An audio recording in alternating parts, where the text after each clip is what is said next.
अस्सलामुअलैकुम, आप देख रहे हैं होराइजन न्यूज़ एचडी। खबर शामिल करते हैं मखदूमपुर से। एसएचओ थाना अब्दुल हकीम राना गुलफराज अहमद का मनशियात फरोशों नाजायज़ असला रखने वालों के खिलाफ क्रैकडाउन।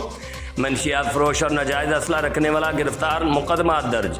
तफसीलात के मुताबिक डीपीओ खानेवाल की हिदायत पर डीएसपी कबीरवाला की सरबराही में एसएचओ थाना अब्दुल हकीम राना गुलफराज ने अपनी टीम के हमरा समाज दुश्मन अनासर के खिलाफ कार्रवाई करते हुए बदनामी ज़माना मनशियात फरोश मजहर हुसैन से 2510 ग्राम चर्स और उमैर से नाजायज़ असला, राइफल और पिस्टल, 30 बोर और गोलियां बरामद करके मुकदमा दर्ज कर लिए और मुल्ज़मान हवालात में बंद कर दिए।